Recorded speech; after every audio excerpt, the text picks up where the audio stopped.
Assalamualaikum warahmatullahi wabarakatuh. Selamat datang kembali di media pembelajaran channel Belajar Aja.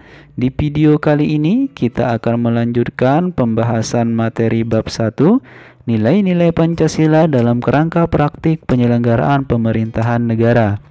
Setelah di video pertama dibahas sistem pembagian kekuasaan di Indonesia, di video kedua dibahas kedudukan dan fungsi kementerian negara dan lembaga pemerintah non-kementerian, dan di video ini membahas nilai-nilai Pancasila dalam penyelenggaraan pemerintahan. Baik, kita mulai dari sistem nilai dalam Pancasila. Sistem secara sederhana dapat diartikan sebagai suatu rangkaian yang saling berkaitan antara nilai yang satu dan nilai yang lain. Jika kita berbicara tentang sistem nilai, berarti ada beberapa nilai yang menjadi satu dan bersama-sama menuju pada satu tujuan tertentu. Sistem nilai adalah konsep atau gagasan yang menyeluruh mengenai sesuatu yang hidup dalam pikiran seseorang atau sebagian besar anggota masyarakat tentang apa yang dipandangnya baik. Pancasila sebagai nilai mengandung serangkaian nilai, yaitu ketuhanan, kemanusiaan, persatuan, permusyawaratan, dan keadilan. Kelima nilai tersebut merupakan satu kesatuan yang utuh, tidak terpisahkan, mengacu kepada tujuan yang satu. Pancasila sebagai suatu sistem nilai termasuk ke dalam nilai moral atau nilai kebaikan dan merupakan nilai-nilai dasar yang bersifat abstrak. Itulah pengertian sistem nilai dalam Pancasila. Kemudian kita lanjutkan ke implementasi Pancasila. Pancasila yang termuat dalam pembukaan Undang-Undang Dasar Negara Republik Indonesia tahun 1945 merupakan landasan bangsa Indonesia yang mengandung 3 tata nilai utama, yaitu dimensi spiritual, dimensi kultural, dan dimensi institusional. Kita lihat dimensi spiritual. Dimensi spiritual mengandung makna bahwa Pancasila mengandung nilai-nilai keimanan dan ketakwaan kepada Tuhan Yang Maha Esa sebagai landasan keseluruhan nilai dalam falsafah negara. Hal ini termasuk pengakuan bahwa atas kemahakuasaan dan curahan rahmat dari Tuhan Yang Maha Esa, perjuangan bangsa Indonesia merebut kemerdekaan dapat terwujud. Kemudian kita lihat aktualisasi dimensi spiritual. Aktualisasi nilai spiritual dalam Pancasila tergambar dalam sila ketuhanan Yang Maha Esa. Hal ini berarti bahwa dalam praktik penyelenggaraan pemerintahan tidak boleh meninggalkan prinsip keimanan dan ketakwaan terhadap Tuhan Yang Maha Esa. Nilai ini menunjukkan adanya pengakuan bahwa manusia, terutama penyelenggara negara, memiliki keterpautan hubungan dengan Sang Penciptanya. Artinya, di dalam menjalankan tugas sebagai penyelenggara negara tidak hanya dituntut patuh terhadap peraturan yang berkaitan dengan tugasnya, tetapi juga harus dilandasi oleh satu pertanggungjawaban kelak kepada Tuhan di dalam pelaksanaan tugasnya. Hubungan antara manusia dan Tuhan yang tercermin dalam sila pertama tersebut sesungguhnya dapat memberikan rambu-rambu agar tidak melakukan pelanggaran-pelanggaran, terutama ketika dia harus melakukan korupsi, penyelewengan harta negara, dan perilaku negatif lainnya. Itu dia aktualisasi dimensi spiritual. Kemudian kita lihat pengertian dimensi kultural dan institusional.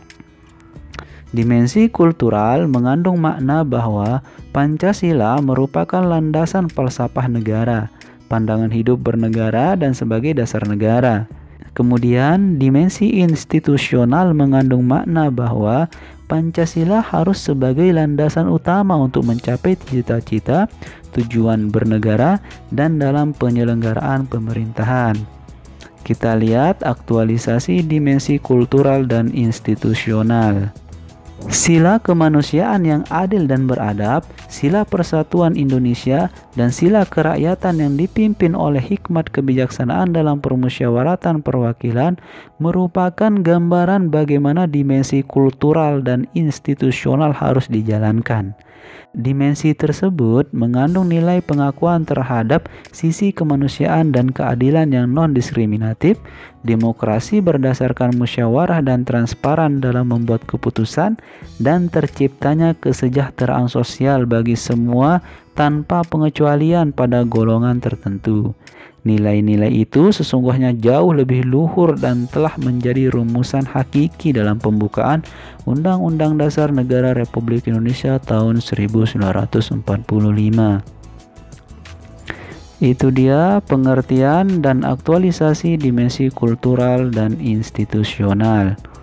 Kemudian kita lanjutkan ke penerapan ketiga dimensi nilai tersebut. 3 nilai utama yang tertuang dalam pembukaan Undang-Undang Dasar Negara Republik Indonesia tahun 1945 tersebut harus senantiasa menjadi pertimbangan dan perhatian dalam sistem dan proses penyelenggaraan pemerintahan dan pembangunan bangsa. Dalam praktik penyelenggaraan pemerintahan, nilai falsafah harus termanifestasikan di setiap proses perumusan kebijakan dan implementasinya. Selain itu, nilai spiritualitas hendaknya menjadi pemandu bagi penyelenggaraan pemerintahan agar tidak melakukan aktivitas-aktivitas di luar kewenangan dan ketentuan yang sudah digariskan. Itulah penerapan ketiga dimensi nilai Pancasila. Kemudian kita lanjutkan ke nilai-nilai Pancasila dalam penyelenggaraan pemerintahan negara. Pengkajian Pancasila secara filosofis dimaksudkan untuk mencapai hakikat atau makna terdalam dari Pancasila. Berdasarkan analisis makna nilai-nilai Pancasila, diharapkan akan diperoleh makna yang akurat dan mempunyai nilai filosofis. Dengan demikian, penyelenggaraan negara harus berdasarkan pada nilai-nilai Pancasila yang terdapat dalam pembukaan Undang-Undang Dasar Negara Republik Indonesia tahun 1945 sebagai berikut. Nilai sila yang pertama, 1. Pengakuan adanya kausa prima atau sebab pertama yaitu Tuhan Yang Maha Esa. 2. Menjamin penduduk untuk memeluk agama masing-masing dan beribadah menurut agamanya. 3. Tidak memaksa warga negara untuk beragama, tetapi diwajibkan memeluk agama sesuai hukum yang berlaku. 4. Ateisme dilarang hidup dan berkembang di Indonesia. 5. Menjamin berkembang dan tumbuh suburnya kehidupan beragama, toleransi antar umat dalam beragama. 6. Negara memfasilitasi bagi tumbuh kembangnya agama dan iman warga negara dan menjadi mediator ketika terjadi konflik antar agama. Kemudian, sila yang kedua, 1. Menempatkan manusia sesuai dengan hakikatnya sebagai makhluk Tuhan karena manusia mempunyai sifat yang universal. 2. Menjunjung tinggi kemerdekaan sebagai hak segala bangsa. Hal ini juga bersifat universal. 3. Mewujudkan keadilan dan peradaban yang tidak lemah.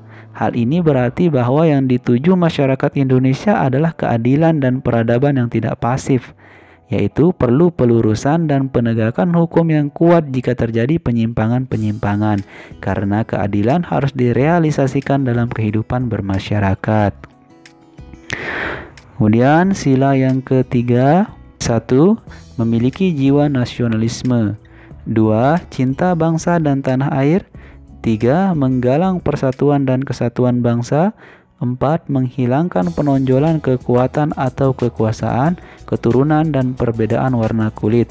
5. Menumbuhkan rasa senasib dan sepenanggulangan. Kemudian sila yang keempat, 1. Hakikat sila ini adalah demokrasi. Demokrasi dalam arti umum yaitu pemerintahan dari rakyat, oleh rakyat, dan untuk rakyat. 2. Permusyawaratan. Artinya mengusahakan putusan bersama secara bulat, baru sesudah itu diadakan tindakan bersama.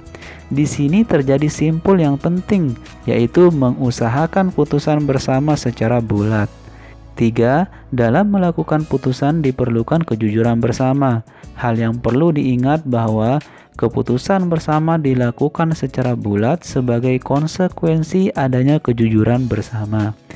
4. Perbedaan secara umum demokrasi di negara barat dan di negara Indonesia yaitu terletak pada permusyawaratan rakyat. Kemudian sila yang kelima, 1. Kemakmuran yang merata bagi seluruh rakyat dalam arti dinamis dan berkelanjutan. 2. Seluruh kekayaan alam dan sebagainya dipergunakan bagi kebahagiaan bersama menurut potensi masing-masing. 3. Melindungi yang lemah agar kelompok warga masyarakat dapat bekerja sesuai dengan bidangnya. Demikianlah pembahasan nilai-nilai Pancasila dalam penyelenggaraan pemerintahan. Dengan demikian berakhirlah pembahasan kita di pertemuan yang ketiga ini. Semoga bermanfaat. Jangan lupa dukung channel ini agar supaya berkembang dengan klik like, subscribe, komen, dan share. Terima kasih. Wassalamualaikum warahmatullahi wabarakatuh.